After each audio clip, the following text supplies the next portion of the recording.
আসসালামু আলাইকুম, কেমন আছেন সবাই?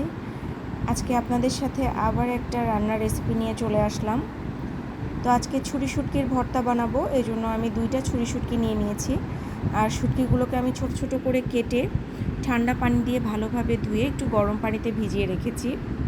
তো গরম পানি থেকে তুলে নিয়ে আমি শুটকিগুলোকে একটা তাওয়ায় নিয়ে কিছুক্ষণ টেলে নিব। আমি আগেই তেল অ্যাড করি নাই, আগে কিছুক্ষণ টেলে নিচ্ছি। তো কিছুক্ষণ এভাবে শুটকিগুলোকে টেলে নেওয়ার পরে আমি সামান্য একটু তেল অ্যাড করেছি, সরিষার তেল দিয়েছি আমি।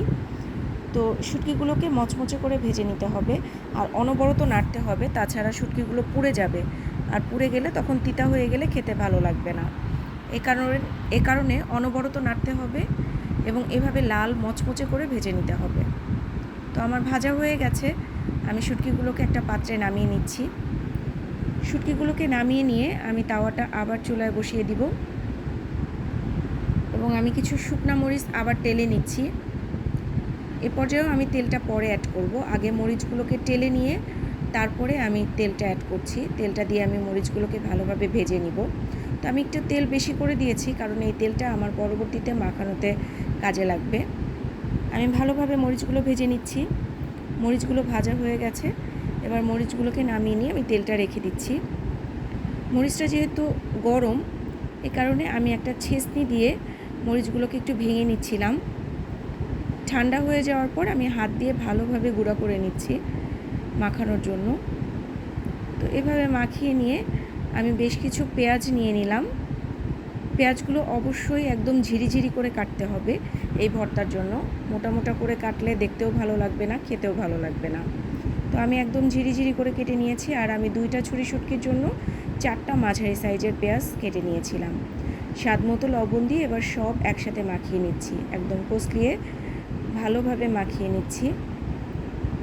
ভালোভাবে মাখাতে হবে। এ পর্যায়ে আমি যে তেলটা রেখে দিয়েছিলাম এই তেলটা অ্যাড করে দিব। আমার এক্সট্রা কোনো তেল লাগে নাই, কারণ আমার যেহেতু শুটকির পরিমাণটা কম ছিল, তাই আমার এই তেলেই হয়ে গেছে। আপনাদের যদি পরিমাণটা বেশি থাকে সেক্ষেত্রে আপনারা পরে একটু তেল অ্যাড করে নিতে পারবেন। তো আমি আবার ভালোভাবে মেখে নিচ্ছি। আপনারা চাইলে এর মধ্যে ধনে পাতা অ্যাড করতে পারেন, ধনিয়া পাতা দিলে টেস্টটা আরও ভালো লাগে। তো আমার বাসায় যেহেতু ছিল না, তাই আমি অ্যাড করতে পারিনি। দেখতে পাচ্ছেন আমার মাখানো হয়ে গেছে, ভর্তাটা রেডি হয়ে গেছে। দেখতেও যেমন সুন্দর, খেতেও তেমন সুন্দর হয়েছিল। তো চলেন একটু রিভিউ নিয়ে নেওয়া যাক আমার জামাইয়ের কাছ থেকে। যদিও সে খুব একটা শুটকি খায় না, তো এটা খেয়ে সে বলছিল যে তার নাকি খুবই ভালো লাগছে, খেতে মজা লাগছে, এবং শুটকির যে একটা ফ্লেভার আছে খুব একটা পাওয়া যাচ্ছিল না, এজন্য তার কাছে খুব ভালো লাগছিল। আরেকটা ব্যাপার, যারা শুটকি ডিসলাইক করেন, খেতে চান না স্মেলের কারণে, তারা অবশ্যই এটা ট্রাই করে দেখবেন।